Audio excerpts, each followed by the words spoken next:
ನಮಸ್ಕಾರ. ಆಹಾರ ಆರೋಗ್ಯ ಅಧ್ಯಾತ್ಮ ಈ ಸಂಸ್ಕಾರದ ಬೆಳಕಿಗೆ ತಮ್ಮೆಲ್ಲರಿಗೂ ಸ್ವಾಗತ ಸುಸ್ವಾಗತ. ಇವತ್ತು ನಮ್ಮೊಂದಿಗೆ ಇದ್ದಾರೆ ಡಾಕ್ಟರ್ ವಿನಯ್ ಕುಮಾರ್ ಸ್ವಾಮಿ. ಇವರು ಅತ್ಯಂತ ಮೇಧಾವಿಯಾದ ವಿದ್ಯಾರ್ಥಿಯಾಗಿ ಬೆಂಗಳೂರು ಮೆಡಿಕಲ್ ಕಾಲೇಜಿನಲ್ಲಿ MBBS ಮಾಡಿ, ಬನಾರಸ್ ಹಿಂದೂ ಯೂನಿವರ್ಸಿಟಿಯಿಂದ MS ಮಾಡಿ, ಇಂಗ್ಲೆಂಡಿಂದ ಸ್ಪೋರ್ಟ್ಸ್ ಮೆಡಿಸಿನ್ ನಲ್ಲಿ ಟ್ರೈನಿಂಗ್ ತಗೊಂಡು ಫೆಲೋಶಿಪ್ ಮುಗಿಸ್ಕೊಂಡು ಬಂದು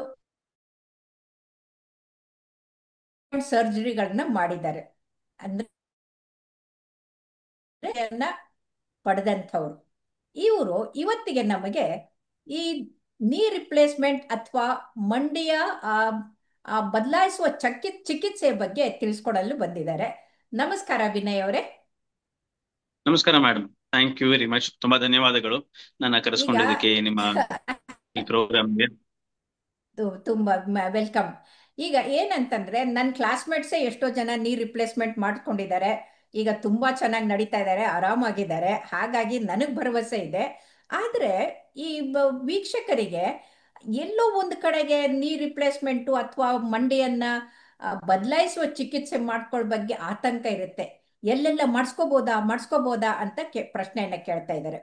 ಹಾಗಾಗಿ ಇವತ್ತು ಈ ಚಿಕಿತ್ಸೆಯ ಬಗ್ಗೆ ಯಾರಿಗೆ ಮಾಡಬೇಕು, ಯಾವಾಗ ಮಾಡಬೇಕು, ಹೇಗೆ ಮಾಡಬೇಕು, ಅಂದ್ರೆ ಯಾವ ಇಂಡಿಕೇಶನ್ ಕಾಂಟ್ರಾ ಇಂಡಿಕೇಶನ್ ದಯವಿಟ್ಟು ತಿಳಿಸಿ. ಮಂಡಿ ರೀಪ್ಲೇಸ್ಮೆಂಟ್ ಆಪರೇಷನ್ ಅಥವಾ ಮಂಡಿ ಬದಲಾವಣೆ ಶಸ್ತ್ರಚಿಕಿತ್ಸೆ ಮಾಡೋದು ಮಂಡಿ ಪೂರ್ತಿ ಸೌದು ಹೋದಾಗ. ಮಂಡಿ ಸವಿಯೋದನ್ನ 4 ಸ್ಟೇಜ್ ಅಲ್ಲಿ ನಾವು ವಿವರಿಸ್ತೀವಿ. ಗ್ರೇಡ್ 1 ಅಂತ ಹೇಳ್ತೀವಿ. ಗ್ರೇಡ್ 1 ಅಂದ್ರೆ ಇನ್ನು ಸವಿಯಕ್ ಶುರು ಆಗಿದೆ. ಸ್ಟೇಜ್ 4 ಅಂದ್ರೆ ಪೂರ್ತಿ ಸೌದೋಗ್ಬಿಟ್ಟಿದೆ. ಈ ಸ್ಟೇಜ್ 4 ರೀಚ್ ಆದವ್ರಿಗೆ ಈ ಮಂಡಿ ರಿಪ್ಲೇಸ್ಮೆಂಟ್ ಆಪರೇಷನ್ ಅನ್ನೋದು ಮಾಡ್ತೀವಿ. ಮಂಡಿ ಅಂದ್ರೆ ಹೀಗೆ ಇರತ್ತೆ. ಒಂದು ಕಾರ್ಟಿಲೇಜ್ ಅಂತ ಇರುತ್ತೆ, ನೀಲಿ ಕಲರ್ ನಿಮ್ಗೆ ಕಾಣಿಸ್ತಾ ಇರೋದು ಕಾರ್ಟಿಲೇಜ್. ಸೊ ಅದು ಚಿಕ್ಕ ವಯಸ್ಸಲ್ಲಿ ಸ್ಮೂತ್ ಆಗಿರತ್ತೆ. ಅದು ಹೋಗ್ತಾ ಸ್ವಲ್ಪ ಸ್ವಲ್ಪ ಸವಿಯತ್ತೆ. ಇದನ್ನ ಸ್ಟೇಜ್ 2 ಸ್ಟೇಜ್ 3 ಅಂತ ಹೇಳ್ತೀವಿ. ನೀವು ಸ್ವಲ್ಪ ಸ್ವಲ್ಪ ಕೆಂಪು ಕಾಣಿಸ್ತಾ ಇರ್ಬೋದು. ಬರ್ತಾ ಬರ್ತಾ ಪೂರ್ತಿ ಹೋಗ್ಬಿಡುತ್ತೆ. ಈ ನೀಲಿ ಕಲರ್ದು ಕಾರ್ಟಿಲೇಜ್ ಪೂರ್ತಿ ಹೋಗ್ಬಿಟ್ಟು ಎಲ್ಲ ಕೆಂಪಗಾಗ್ಬಿಟ್ಟಿದೆ. ಈ ತರ ಸ್ಟೇಜ್ 4 ಆದಾಗ, ಪೂರ್ತಿ ಸೌದೋದಾಗ ಮಂಡಿ ರಿಪ್ಲೇಸ್ಮೆಂಟ್ ಆಪರೇಷನ್ ಬೇಕಾಗುತ್ತೆ.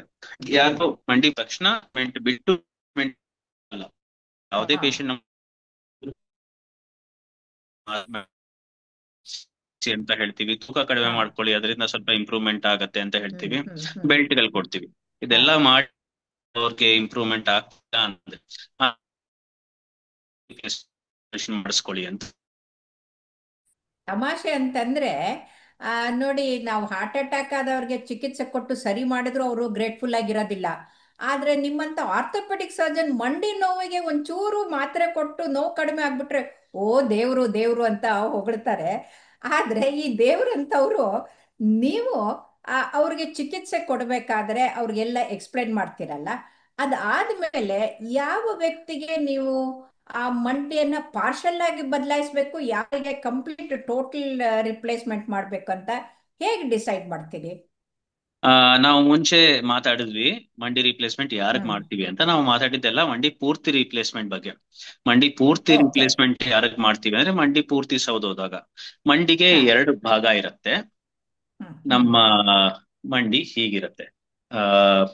ನೀವ್ ಅನ್ಕೊಳ್ಳಿ, ಪೇಷಂಟ್ ನಿಮ್ ಎದುರುಗಡೆ ನಿಂತ್ಕೊಂಡಿದ್ದಾರೆ. ನಾವು ಈ ಎಡಗಡೆ ಮಂಡಿನ ನೋಡ್ತಾ ಇದೀವಿ. ಇದು ಹೊರಗಡೆ ಭಾಗ, ಇದು ಒಳಗಡೆ ಭಾಗ. ಸೊ ಮಂಡಿಗೆ 2 ಭಾಗ ಇರುತ್ತೆ. ಇದು ಹೊರಗಡೆ ಭಾಗ, ಇದು ಒಳಗಡೆ ಭಾಗ. ಮೀಡಿಯಲ್ ಕಾಂಡೈಲ್ ಒಳಗಡೆ ಭಾಗ, ಲ್ಯಾಟ್ರಲ್ ಕಾಂಡೈಲ್ ಹೊರಗಡೆ ಭಾಗ. 60% ವೆಯ್ಟ್ ಮೀಡಿಯಲ್ ಕಾಂಡೈಲ್ ಅಲ್ಲೇ ಹೋಗೋದು ನಮ್ದು. 40% ವೆಯ್ಟ್ ಮಾತ್ರ ಲ್ಯಾಟ್ರಲ್ ಕಾಂಡೈಲ್ ಅಲ್ಲಿ ಹೋಗುತ್ತೆ. ಸೊ ಸ್ಟಾರ್ಟ್ ಆಗೋದು ಈ ಮಂಡಿ ಈ ಜಾಗದಿಂದ. ಇದು ಫಸ್ಟ್ ಸವಿಯತ್ತೆ. ಇದು ಸೌದೋದ್ಮೇಲೆ ಇದ್ರದ್ದು ಸವಿತಾ ಶುರು ಆಗುತ್ತೆ. ಸೊ ಯಾರಿಗೆ ಈ ಭಾಗ ಮಾತ್ರ ಸೌದಿರತ್ತೆ ಅಂತವ್ರಿಗೆ ಪಾರ್ಷಿಯಲ್ ರಿಪ್ಲೇಸ್ಮೆಂಟ್ ಮಾಡ್ತೀವಿ. ಯಾರಿಗೆ ಎರಡೂ ಸೌದೋಗ್ಬಿಟ್ಟಿರುತ್ತೆ, ಒಳಗಡೆ ಭಾಗ ಮಾತ್ರ ಮೀಡಿಯಲ್ ಕಾಂಡೈಲ್ ಮಾತ್ರ ಸೌದಿರುತ್ತೆ, ಅವ್ರಿಗೆ ಮಾತ್ರ ಪಾರ್ಷಿಯಲ್ ರಿಪ್ಲೇಸ್ಮೆಂಟ್ ಮಾಡೋದ್ರಲ್ಲಿ ಅರ್ಥ ಇದೆ. ಯಾರಿಗೆ ಪೂರ್ತಿ ಸೌದೋಗಿರುತ್ತೆ, ಸ್ಟೇಜ್ 4 ಆರ್ಥರೈಟಿಸ್ ಅಂದ್ರೆ ಎರಡೂ ಸೌದೋಗ್ಬಿಟ್ಟಿರುತ್ತೆ, ಅಂತವ್ರಿಗೆ ಟೋಟಲ್ ನೀ ರಿಪ್ಲೇಸ್ಮೆಂಟ್ ಮಾಡ್ಬೇಕಾಗತ್ತೆ. ಓಕೆ. ಈ ಟೋಟಲ್ ನೀ ರಿಪ್ಲೇಸ್ಮೆಂಟ್ ಅಂದ್ರೆ ಬರೀ ಮೇಲ್ಗಡೆದು ಮಾಡ್ತೀರಾ ಅಥವಾ ಕೆಳಗಡೆ ಮೂಳೆನು ಮಾಡ್ತೀರಾ, ಹೇಗೆ ಅಂತ?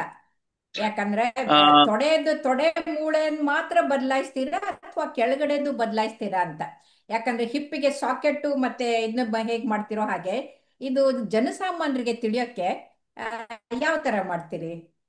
ನಮ್ಮ ಮಂಡಿ ಅಂದ್ರೆ ಒಂದು ಕಾಂಪ್ಲೆಕ್ಸ್ ಜಾಯಿಂಟ್, ಅಂದ್ರೆ ಎರಡು ಮೂಳೆ ಇರಲ್ಲ, ಓಕೆ. ಮೂರು ಮೂಳೆ ಇರುತ್ತೆ. ಇದು ಕಾಲಿನ ಹೌದು. ಮೂಳೆ, ಇದು ತೊಡೆ ಮೂಳೆ, ಹಾ. ಮಂಡಿ ಚಿಪ್ಪು. ಹಾ. ನೀವು ಸೈಡ್ ಇಂದ ನೋಡಿದ್ರೆ ಹಾ. ನಿಮ್ಗೆ ಮೂರು ಮೂಳೆ ಕಾಣಿಸುತ್ತೆ. ಇದು ಹೌದು. ತೊಡೆ ಮೂಳೆ, ಇದು ಮಂಡಿ ಚಿಪ್ಪು. ಓಕೆ. ಮಂಡಿ ರಿಪ್ಲೇಸ್ಮೆಂಟ್ ಅಲ್ಲಿ ಸಾಮಾನ್ಯವಾಗಿ 90% ಕೇಸಸ್ ಅಲ್ಲಿ ಈ ತೊಡೆ ಮೂಳೆ ಆಮೇಲೆ ಕಾಲಿನ ಮೂಳೆ ಮೇಲಿಂದು ಹಾ. ಕೆಳಗಿಂದು ಬದಲಾವಣೆ ಮಾಡ್ತೀವಿ. ಮಂಡಿ ಓ. ಚಿಪ್ಪು ಹಾ. ಬದಲಾವಣೆ ಮಾಡೋದು ಒಂದ್ 10% ಕೇಸಸ್ ಅಲ್ಲಿ ಮಾಡ್ತೀವಿ. ಯಾಕಂದ್ರೆ ಹಾ. ಅದರಲ್ಲಿ ಮಿನಿಮಮ್ 22 ಮಿಲಿಮೀಟರ್ ದಪ್ಪ ಇದ್ರೆ ಅವಾಗ ಹಾ. 8 ಮಿಲಿಮೀಟರ್ ತೆಗಿತೀವಿ, ಕೊನೆಗೆ 16 ಮಿಲಿಮೀಟರ್ ಉಳ್ಕೋಬೇಕು, ಅವಾಗ್ಲೇ ಇಂಪ್ಲಾಂಟ್ ಓ. ಕೂತ್ಕೊಳ್ಳೋದು. ಓಕೆ. ಇದು ಆ, ಅದರ ಮಾಡೆಲ್. ಹಾ. ಇದು ಮಂಡಿ ರಿಪ್ಲೇಸ್ಮೆಂಟ್ ಅಂದ್ರೆ ಇದು ಟ್ರಾನ್ಸ್ಪರೆಂಟ್, ನಿಮ್ಗೆ ಗೊತ್ತಾಗತ್ತೆ ಒಳಗಡೆ ಕೂಡ ಹಾ. ಹೆಂಗಿದೆ ಮಂಡಿ ರಿಪ್ಲೇಸ್ಮೆಂಟ್ ಅಂತ. ಇದು ಹಿಂಭಾಗ, ಇದು ಓಕೆ. ಮುಂದ್ಗಡೆ ಭಾಗ. ಹಾ. ಸೊ ಇದು ತೊಡೆ ಮೂಳೆ. ನಾನ್ ಹೊರಗಡೆ ಹೋಗ್ಬಿಡ್ತೀನಿ. ಇಲ್ಲ ಇಲ್ಲ, ಸೊ ಇದು ಪರವಾಗಿಲ್ಲ ತೊಡೆ ಹೇಳಿ. ಮೂಳೆ ರಿಪ್ಲೇಸ್ಮೆಂಟ್ ಆರ್ ಫೆಮೊರಲ್ ಹಾ. ಕಾಂಪೊನೆಂಟ್.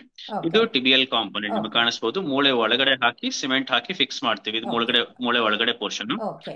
ಎರಡು ಮೆಟಲ್ ಒಂದಕ್ಕೊಂದು ಉಜ್ಜಿದ್ರೆ ಮೆಟಲ್ ಪಾರ್ಟಿಕಲ್ಸ್ ಬರುತ್ತೆ, ಅದು ಬೇಗ ಫೇಲ್ ಆಗ್ಬಿಡುತ್ತೆ. ಓಕೆ. ಅದಕ್ಕೋಸ್ಕರ ಒಂದು ಮದಿಯಲ್ಲಿ ಅಲ್ಟ್ರಾ ಹೈ ಮಾಲಿಕ್ಯುಲೇಟ್ ಪಾಲಿಥಿಲೀನ್ ಅಂತ ಒಂದು ಪ್ಲಾಸ್ಟಿಕ್ ಕಾಂಪೊನೆಂಟ್ ಇರುತ್ತೆ, ಅದನ್ನ ಓ. ಕಾಲಿನ ಮೂಳೆಗೆ ಫಿಕ್ಸ್ ಮಾಡ್ತೀವಿ. ಸೊ ಅಂದ್ರೆ 3 ಭಾಗ ಇರುತ್ತೆ. ಅಂದ್ರೆ ಈ ತರ ಪೇಷಂಟ್ಗೆ ಆರ್ಥರೈಟಿಸ್ ಆದಾಗ ಕಟಕಟ ಶಬ್ದ ಬರುತ್ತಲ್ಲ, ಅದು ಹೊಟ್ಟೋಗ್ಬಿಡುತ್ತಾ? ಅದು ಕಡಿಮೆ ಆಗತ್ತೆ, ಹೌದು ಹೌದು, ಅದು ಕಡಿಮೆ ಆಗತ್ತೆ ಓಕೆ. ಆಪರೇಷನ್ ಆದ್ಮೇಲೆ. ಮಂಡಿ ಓಕೆ. ರಿಪ್ಲೇಸ್ಮೆಂಟ್ ಮಾಡಿದಾಗ ಅದು ಹ್ಮ್. ಈ ತರ ಇರುತ್ತೆ. ಇದು ಹ್ಮ್. ಬರೀ ಹ್ಮ್. ಒಂದು ಪ್ಲಾಸ್ಟಿಕ್ ಕಾಂಪೊನೆಂಟ್ ಇರುತ್ತೆ, ಇದ್ರಲ್ಲಿ ಮೆಟಲ್ ಬ್ಯಾಕಿಂಗ್ ಇರೋದಿಲ್ಲ. ಓಕೆ.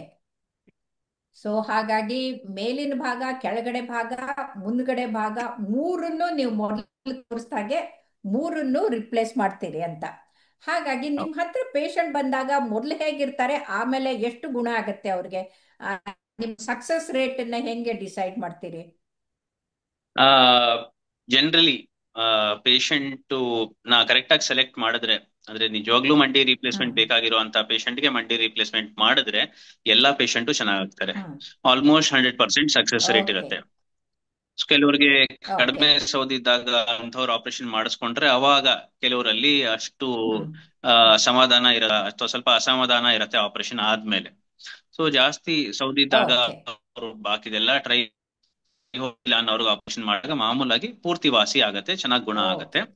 ಅಲ್ಲ, ಮಂಡಿ ಮನ್ಸಿಗೆ ರಿಪ್ಲೇಸ್ಮೆಂಟ್ ಅಲ್ಲಿ ನಾವು ಸಂತೋಷ ಅರ್ಥ ಆಗಿರುತ್ತಲ್ಲ, ಮನ್ಸಿಗೂ ಸಂತೋಷ ಆಗಿರುತ್ತೆ. ಅಯ್ಯೋ, ಇಷ್ಟು ಕಷ್ಟ ನಿಜ. ಇತ್ತು, ಈಗ ನಡೆಯೋ ಹಾಗೆ ಮಾಡ್ಬಿಟ್ರು ಡಾಕ್ಟ್ರು ಅಂತ ಸಂತೋಷನೂ ಇರುತ್ತೆ. ಓಕೆ. ಹೇಳಿ. ಟೈಮ್ ತಗೊಳತ್ತೆ. ಮಂಡಿ ಓಕೆ. ರಿಪ್ಲೇಸ್ಮೆಂಟ್ ಅಂದ್ರೆ ಮ್ಯಾಜಿಕ್ ಅಲ್ಲ, ಹಾ. ಅದು ಒಂದ್ ದಿವಸ 2 ದಿವಸದಲ್ಲಿ ಇಂಪ್ರೂವ್ಮೆಂಟ್ ಆಗೋದಿಲ್ಲ. ನಿಜ ನಿಜ. ಅಪೆಂಡಿಕ್ಸ್ ಆಪರೇಷನ್ ಮಾಡಿಸ್ಕೋತಾರೆ ಪೇಷಂಟ್, ಅಪೆಂಡಿಕ್ಸ್ ತೊಂದರೆ ಕೊಡ್ತಾ ಇರತ್ತೆ, ಆಪರೇಷನ್ ಮಾಡ್ತಿದಂಗೆ ಅವತ್ತಿನ ದಿವಸ ಸಂಜೆನೆ ಅವ್ರಿಗೆ ನೋವು ಕಡಿಮೆ ಆಗ್ಬಿಡತ್ತೆ, ಹೌದು ಮಾರನೇ ದಿನ ಹೌದು ಆಲ್ಮೋಸ್ಟ್ ನಾರ್ಮಲ್ ಆಗ್ಬಿಡ್ತಾರೆ. ಹೌದು ನಮ್ ಹೌದು. ಪೇಷಂಟ್ ಗಳು ಸ್ವಲ್ಪ ಟೈಮ್ ತಗೊಳ್ತಾರೆ ರೆಡಿ ಆಗೋದಕ್ಕೆ.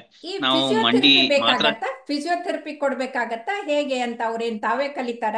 ಯಾಕಂತಂದ್ರೆ ತಮ್ಮ ಕಾಲಲ್ಲಿ ನಡೆಯೋದು ಬೇರೆ, ಈಗ ನೀವು ಹಾಕಿರೋ ಹೊಸ ಮಂಡಿಯಲ್ಲಿ ನಡಿಬೇಕಾದ್ರೆ ಸ್ವಲ್ಪ ಪ್ರಾಕ್ಟೀಸ್ ಬೇಕಲ್ವಾ?